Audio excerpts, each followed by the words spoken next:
EWS के सवर्ण कोटे पर सुप्रीम कोर्ट ने लगाई मुहर।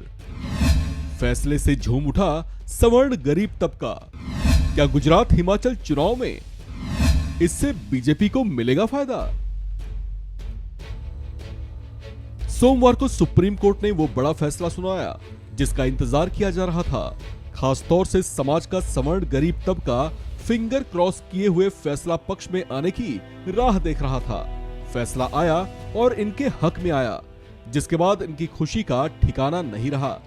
सुप्रीम कोर्ट की 5 जजों की पीठ ने अपना फैसला सुनाते हुए कहा कि ईडब्ल्यूएस के प्रावधानों में 10% आरक्षण जनरल कैटेगरी के लोगों को मिलता रहेगा। हालांकि इस मामले में फैसला 3-2 के पक्ष में आया, क्योंकि चीफ जस्टिस यूयू ललित और जस्टिस रविंद्र भट्ट इसके खिलाफ थे।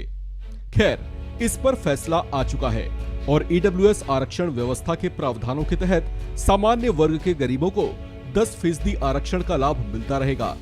सुप्रीम कोर्ट ने यह फैसला ऐसे समय पर सुनाया है जब कुछ ही दिनों के अंतराल पर हिमाचल प्रदेश और गुजरात में विधानसभा के चुनाव होने जा रहे हैं। ऐसे में देश के सियासी गलियारों में इसे लेकर अलग ढंग से चर्चाएं होने लगी हैं। साल 2019 में केंद्र की बीजेपी सरकार ने ईडब्ल्यूएस आरक्षण के तहत गरीब तबके के सवर्णों के लिए भी 10% आरक्षण का प्रावधान किया था। ऐसे में अब जबकि सुप्रीम कोर्ट से भी फैसला इनके पक्ष में आ गया है, तो कहा जा रहा है कि दोनों प्रदेशों के चुनावों में बीजेपी को सवर्ण समाज का सिंपैथी वोट मिल सकता है। कुछ राजनीतिक पंडितों का कहना है कि गुजरात में जहां ईडब्ल्यूएस के तहत सवर्ण आरक्षण से लगभग 1.5 करोड़ लोगों को फायदा पहुंचेगा, जो यहां की पूरी आबादी का करीब 28% है। गुजरात में इससे फायदा उठाने वाले सवर्ण लोगों में ब्राह्मण, भूमिहार, पाटीदार, राजपूत, कायस्थ और बनिया शामिल हैं।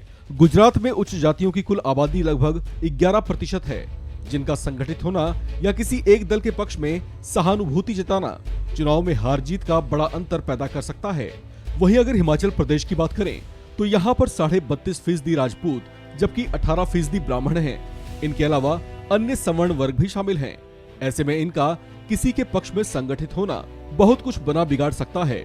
लिहाजा ईडब्ल्यूएस आरक्षण को लेकर सुप्रीम कोर्ट का फैसला सवर्ण गरीबों के पक्ष में आने के बाद ऐसा कहा जाने लगा है कि दोनों ही राज्यों में होने वाले विधानसभा के चुनावों में बीजेपी के लिए सहानुभूति वोटों की संख्या बढ़ सकती है। ऐसे में दोनों राज्यों में जहां सत्ता के केंद्र में बीजेपी अब तक कायम है, इन चुनावों में उनकी स्थिति को और मजबूती मिल सकती है। हालांकि राजनीति का सारा खेल अप्रत्याशित ही होता है। ऐसे में जनता का वास्तविक मूड क्या रहता है, ये चुनावी नतीजों के बाद ही साफ हो पाएगा।